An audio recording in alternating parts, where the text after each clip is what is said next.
The great chamber fell silent when the message ended. On the massive screen above, Fleet Marshal Keth's face had disappeared. But his words still echoed in the minds of every representative present. Surrender 12 frontier worlds, or face complete destruction. The Dominion Armada was coming. Nothing in the galaxy could stop it. High Arbiter Vaughn stood at the center of the Council platform. He was old, even by the standards of his long-lived species.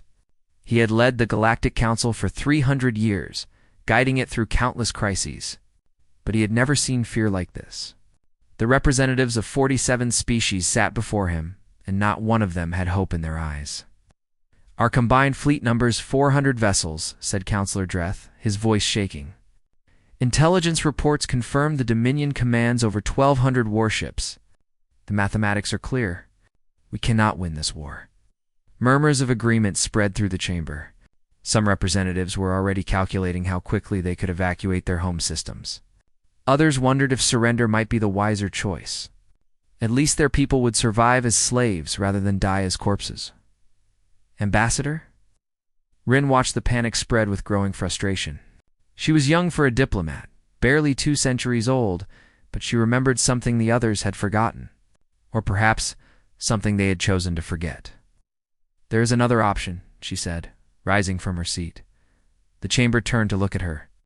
High Arbiter Vaughn raised one hand for silence. "Speak, Ambassador." 200 years ago, a species from the Outer Rim requested membership in this council. They were rejected. Their records were sealed. Their existence was deliberately erased from our databases. Rin paused. "I am speaking of the humans."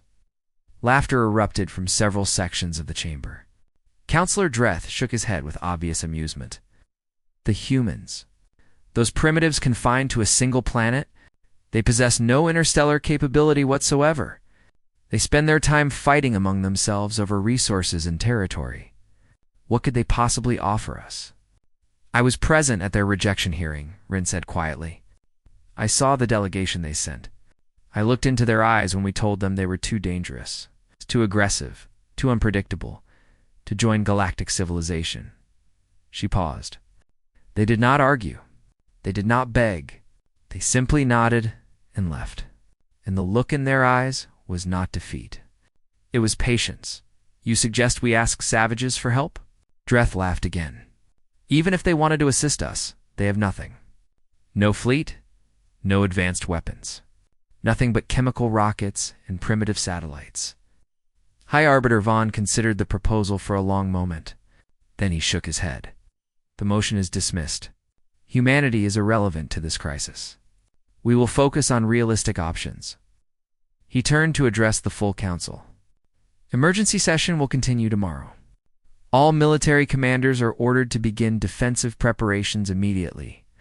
The session ended. Representatives filed out of the chamber, their conversations filled with despair. Ambassador Rin remained in her seat. Staring at the empty screen where Ket's face had been, she remembered the human delegation clearly. A small group of 5 individuals who had traveled for months in a primitive vessel just to reach Nexus Station. They had presented their case with dignity and calm. They had offered friendship, trade, cultural exchange, and the council had looked at their history of wars, their violent entertainment, their competitive nature, and decided they were too dangerous too. It's dangerous for the galaxy. Rin wondered if that decision was about to have consequences no one had predicted. Far across the galaxy, on a small blue planet orbiting an ordinary yellow star, Admiral Taiho received a transmission that no one else in the solar system knew existed. He sat alone in his private office. Reading the encrypted data on his screen, the Dominion had declared war on the Galactic Council. The same council that had rejected humanity 2 centuries ago, the same council that had called them primitive and aggressive, the same council that had sealed all records of their existence as if they were an embarrassing mistake. Taiho was 73 years old. He had spent his entire adult life preparing for this moment. His father had spent his life preparing. His grandfather before that, for generations of military leaders, scientists, engineers, strategists, had worked in absolute secrecy toward a single goal. He stood up and walked to the window. Outside, The city stretched toward the horizon, filled with billions of people living ordinary lives. They had no idea what existed beneath their feet. They had no idea what their species had built in the shadows. Taiho pressed a button on his desk. A hidden door slid open behind him. He walked through it and entered an elevator that descended for nearly 3 minutes. When the doors opened, stepped into a vast underground facility that stretched 4 kilometers in every direction. Before him stood Captain Hannah, commander of the flagship. Beside her was Lieutenant Jinho, the youngest tactical officer ever to earn his position. And behind them, visible through massive observation windows, 200 warships waited in perfect silence. The Shadow Fleet. Each vessel was designed using technology the galaxy had never seen. Dr. Eunice. Veil Drive made them invisible to every known sensor system. Their weapons had been developed by studying captured alien technology for 200 years and improving upon every design. Their crews had trained since childhood for a war that most of humanity did not know was coming. The Council rejected our request for help, Hannah said. It was not a question. She had expected nothing else. They did not even consider it, Taiho replied. They still believe we are primitives playing with rockets. And the Dominion? Marching toward Council space with 1,200 ships. They expect an easy victory, Hannah smiled. It was not a warm expression. What are your orders, Admiral? Taiho looked at the fleet. 200 years of preparation. For generations of sacrifice. Every insult, every dismissal, every moment of being treated as less than nothing had led to this. Wake 'em up, he said. All of them. We launch in 48 hours. Alarms began to sound throughout the facility as systems that had been dormant for years came alive. Engineers rushed to their stations. Pilots reported to their ships.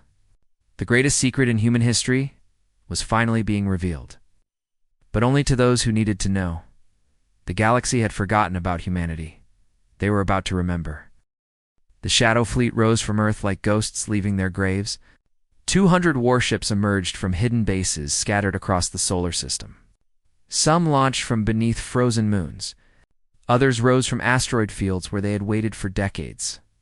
A few climbed out of deep ocean facilities on Earth itself, breaking through the water and ascending into the sky before anyone could understand what they were seeing. Within hours, they gathered at a rendezvous point beyond the orbit of Neptune. Admiral Taiho stood on the bridge of the flagship Silent Wrath, watching the fleet assemble on the tactical display. Each ship checked in with a simple code phrase. No unnecessary communication. No mistakes. Captain Hannah approached him with a data pad. All vessels report ready, Admiral. The veil drives are functioning at full capacity. We are invisible, Taiho nodded. The veil drive was Dr. Yuna's masterpiece. It did not simply mask their ships from sensors. It bent space around them in subtle ways that made detection impossible. To any observer, they simply did not exist. The Dominion Armada has entered the Korath Nebula, Hannah continued. They are 3 days from Council space. If we use the hidden routes, we can intercept them in 36 hours. The hidden routes. Another secret humanity had kept for generations, while the galaxy used standard hyperspace lanes. Human explorers had mapped thousands of alternative pathways through dimensions that other species did not even know existed. Faster, safer, completely unknown. Begin the jump. Taiho ordered. The fleet vanished from normal space without a trace. No energy signature. No gravitational disturbance. One moment they were there, and the next they were gone. Traveling through pathways that the Galactic Council's best scientists would have declared impossible. On Nexus Station, Ambassador Rin sat alone in her quarters, unable to sleep. The emergency session had accomplished nothing. The Council's defensive fleet was preparing to make a final stand that everyone knew would fail. In a week, perhaps less, the Dominion would control half the galaxy. Her personal terminal flickered. Strange patterns appeared on the screen for just a moment before disappearing. She frowned and ran a diagnostic. Nothing seemed wrong, but something felt wrong. She could not explain it, but the universe felt different somehow, as if something massive was moving through the darkness. Just beyond the edge of perception. She thought about the humans again. Patience. That was what she had seen in their eyes. not the patience of someone waiting for an opportunity. The patience of someone who already knew exactly what they were going to do. Rin pulled up the sealed records on humanity. Most were classified beyond her clearance level, but she found fragments. Notes from the rejection hearing. Assessments of their technology at the time of contact. Psychological profiles that describe them as dangerously creative and uncomfortably adaptable. 1. Line caught her attention. A footnote added by a junior analyst who had visited Earth briefly. These beings do not react to failure the way other species do. When faced with obstacles, they do not retreat or accept. They simply find another way. Given sufficient time and motivation, I believe they are capable of anything. The file had been marked as exaggeration and ignored. Rin wondered if it was in the Korath Nebula. Fleet Marshal Keth sat on his command throne aboard the Eternal Conquest, savoring the moment. His armada stretched across thousands of kilometers of space. 1,200 warships, each one capable of destroying a city with a single volley. The greatest military force ever assembled, the Galactic Council had been a thorn in the Dominion's side for too long. Their rules, their regulations, their pathetic belief that different species could live together in peace. It was time to show them how the universe truly worked. The strong conquered, the weak served. This was the natural order. Fleet Marshal, his sensor officer called out, "I am detecting unusual readings at the edge of the formation." Geth frowned. "What kind of readings?" "I am not certain. Brief energy fluctuations. They appear and disappear too quickly to analyze. Probably debris from the nebula." "Ignore it." The officer nodded, but he looked uneasy. Something about the readings bothered him. They were too regular, too deliberate. Minutes passed. The Armada continued its advance through the nebula. Then the sensor officer spoke again, his voice tight with sudden fear. "Fleet Marshal, the destroyer, Crimson Dawn, has stopped responding." "What do you mean stopped responding?" "I mean, it is gone, sir. Completely gone. No debris, no escape pods, no distress signal. It was there, and now it is not." Keth stood up from his throne. "Show me." The tactical display updated.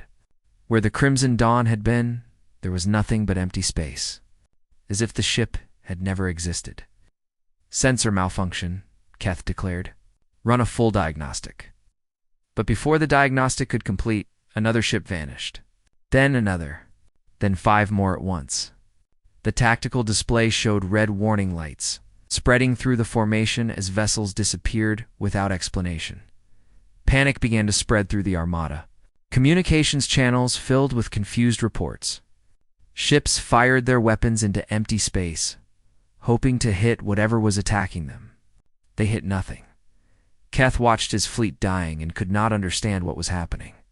There were no enemy ships on sensors, no weapon signatures, no attackers of any kind. His vessels were simply being erased from existence by an invisible enemy. "All ships, tight formation," he ordered. "Defensive positions. Protect each other." The surviving ships tried to comply, clustering together for safety. It made no difference. The attacks continued, surgical, precise, unstoppable. In the darkness of the nebula, Silent Wrath moved like a predator through tall grass. Lieutenant Jinho coordinated targeting data for the entire fleet, marking each enemy vessel for destruction. The human ships struck without warning and vanished before any response was possible. "Captain." Hannah watched the enemy formation collapse with professional satisfaction. Every maneuver was exactly as they had practiced. Every attack achieved maximum effect with minimum exposure. Admiral Taiho observed in silence. There was no joy in his expression, no triumph. This was not vengeance. This was simply the natural result of 200 years of preparation meeting an enemy who had never faced a real challenge. The Dominion had conquered dozens of species by overwhelming them with numbers. They had never fought an opponent they could not see. They were learning what that meant now. The Korath Nebula had become a graveyard. Dominion warships drifted without power, their hulls torn open by weapons they never saw coming. Escape pods scattered in every direction as crews abandoned vessels that were already dead.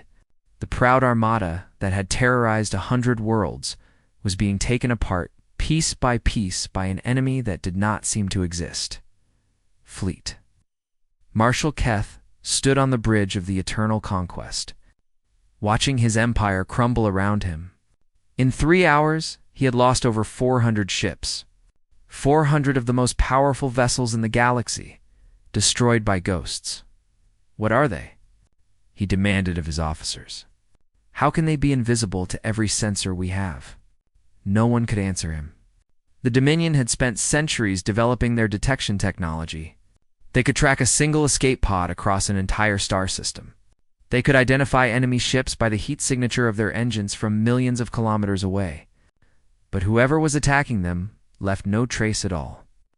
Fleet Marshal, his communications officer, said, "We are receiving a transmission. Unknown source, put it through." The screen flickered, and a human face appeared. Keth had never seen a human before. To him, they looked soft, weak. Their features were simple, and their bodies seemed fragile. And yet the humans staring at him from the screen showed no fear whatsoever. "This is Admiral Tai-Ho of the United Earth Fleet," the human said. His voice was calm and level, as if he were discussing minor matters rather than the destruction of an entire armada. "Your war ends here. Surrender now, and your surviving crews will be allowed to leave in their escape pods. Refuse, and there will be no survivors." Keth felt rage building in his chest. A species he had never heard of was daring to threaten him. He was Fleet Marshal of the Dominion. He had conquered worlds. He had crushed rebellions. He would not bow to soft creatures from some forgotten corner of the galaxy. "I do not know what trick you are using," Keth replied, "but it will not save you. The Dominion does not surrender. We will find you, and when we do, your entire species will pay for this insult." The human's expression did not change. "I expected that answer. You have 17 seconds. The transmission ended." Keth opened his mouth to order a counterattack, but the words never came. The Eternal Conquest shuddered as something struck its hull with tremendous force. Then another impact, then another. Warning alarms screamed throughout the ship as hull breaches spread across multiple decks. "We are being boarded." Someone shouted. Commander Do-Yeon was the first human to set foot on the Dominion flagship. He wore an advanced combat suit that enhanced his strength and speed far beyond normal limits. Behind him came 50 soldiers, each one trained since childhood. For exactly this kind of mission, they moved through the corridors of the Eternal Conquest like a force of nature. Dominion soldiers tried to stop them and died within seconds. The humans did not waste ammunition or movement. Every action was efficient. Every shot found its target. Do-Yeon had studied Dominion ship designs for years. He knew exactly where the critical systems were located. He knew the fastest routes to the bridge. He knew the weak points in their armor. The Dominion had spent centuries conquering species that were less advanced than themselves. They had never faced an enemy that had studied them, learned from them, and surpassed them in every way that mattered. On the bridge of the Silent Wrath, Admiral Tai-Ho received updates from the boarding teams throughout the fleet. 37 enemy vessels had been captured rather than destroyed. Their crews were being confined to secure areas while human engineers took control of their systems. Admiral Captain Hannah reported, "The Eternal Conquest's engines have been disabled. Commander Do-Yeon's team has reached the bridge." Tai-Ho nodded. "Tell him to give Keth one more chance to surrender. If he refuses, end it." Deep inside the Dominion flagship, Do-Yeon and his soldiers breached the bridge doors. Keth and his remaining officers stood at the center of the room, weapons drawn. But they hesitated when they saw what faced them. The humans should have looked ridiculous. They were smaller than Dominion warriors. Their physical forms seemed delicate, but there was something in the way they moved, something in the absolute certainty of their posture that made the Dominion soldiers freeze. "Your ship is ours," Do-Yeon said. "Your fleet is destroyed. Surrender, and you will live. Fight, and you will not." Keth looked at the human commander. He saw no mercy in those eyes, no negotiation. Just a simple statement of fact. For a moment, pride demanded that he fight, that he die like a warrior rather than surrender to these unknown creatures. But pride would not help his crew. Pride would not save the thousands of Dominion soldiers still alive throughout the fleet. The weapon fell from his hands. We surrender. Within 6 hours, the battle was over. The Dominion Armada, 1,200 ships strong, had been reduced to debris and captured vessels. Human casualties numbered 11. 11 soldiers lost against the greatest military force the galaxy had ever seen. The surviving Dominion crews were placed in escape pods and set adrift toward neutral space. They would be rescued eventually. They would return to their empire and tell stories that no one would believe. Admiral Taiho stood on the observation deck of the Silent Wrath, looking at the wreckage that filled the nebula. Beside him, Captain Hannah waited in respectful silence. "It is done," she said finally. "No," Taiho replied. "This was only the beginning. Now comes the harder part. The Council. They will fear us. They will want to know where we came from, what we can do, and whether we can be controlled." He paused. "We need to show them something they did not expect." "What is that, Admiral?" Taiho turned away from the window. Restraint. The Shadow Fleet gathered its captured prizes and began the journey toward Council space. 200 years of preparation had led to this moment. Humanity had proven what it could destroy. Now it was time to show the galaxy what it could build. The report arrived at Nexus Station 3 days after the battle. High Arbiter Vaughn read it 7 times before he could accept that the words were real. The Dominion Armada had been annihilated. All 1,200 ships, destroyed or captured by an unknown force. Fleet Marshal Keth was a prisoner. His surviving crews had been set adrift in escape pods and were currently being retrieved by neutral vessels near the Korath Nebula.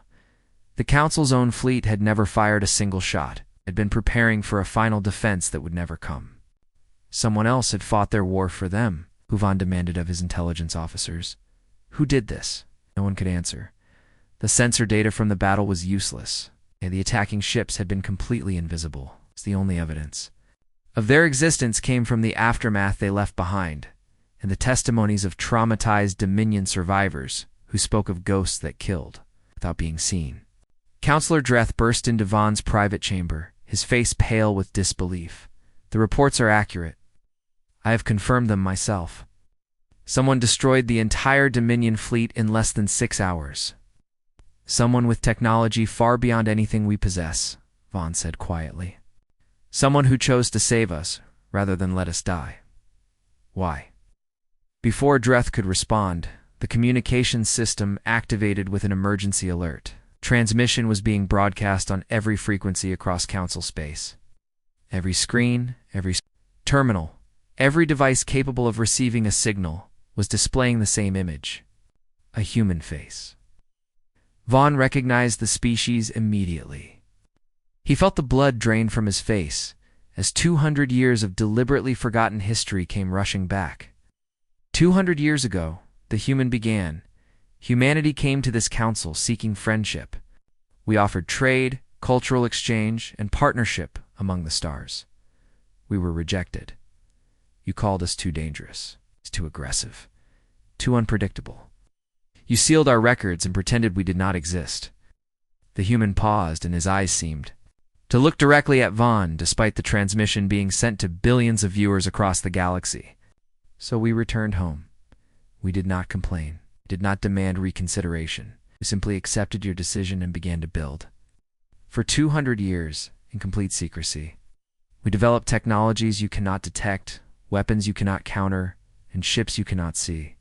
We mapped pathways through space that your scientists do not know exist. We studied every species in this galaxy, learning your strengths and your weaknesses." The council chamber had filled with representatives who had rushed in when the broadcast began.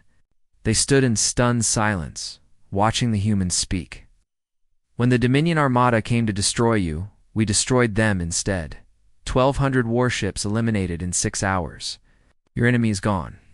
You are safe, not because of your own strength, but because we chose to protect you."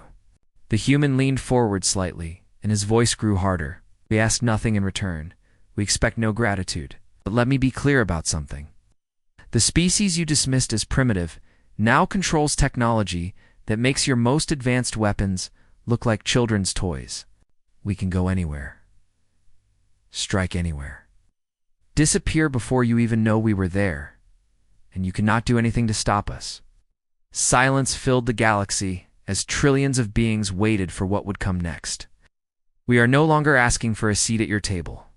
We are informing you that we exist. What happens next depends entirely on how you choose to respond. The transmission ended. For a long moment, no one in the council chamber moved. Then Counselor Dreth broke the silence with a voice that shook with poorly hidden fear. This is a threat. The humans are declaring themselves our enemies.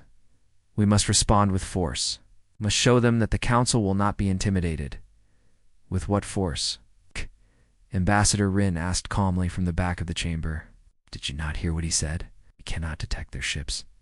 We cannot fight what we cannot see. They just destroyed an armada 3 times larger than anything we could assemble. And we develop countermeasures. We find allies. We do something. We were helpless against the Dominion, Rin continued. We were preparing to surrender or die.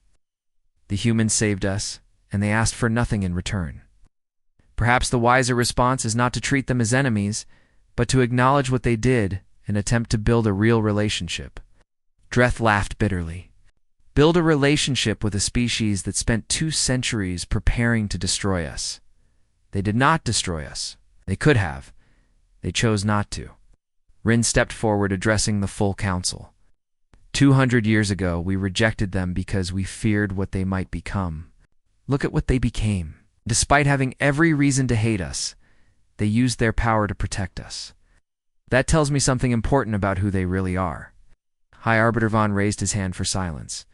The chamber fell quiet. He thought about the human's message. The calm voice, the absolute confidence. This was not a species making threats out of anger. This was a species stating facts and waiting to see how the galaxy would respond. They could have let the Dominion destroy us, Vaughn realized. They could have watched us burn and laughed at our arrogance. Instead, they saved us.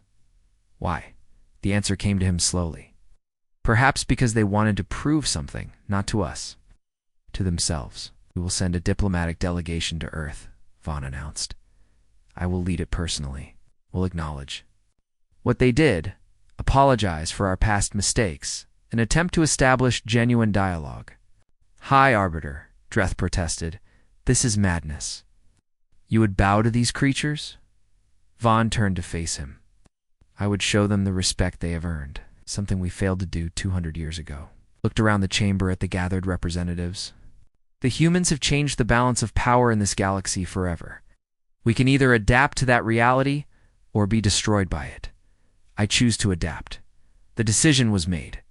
A delegation would be assembled. Messages would be sent to Earth requesting permission to visit.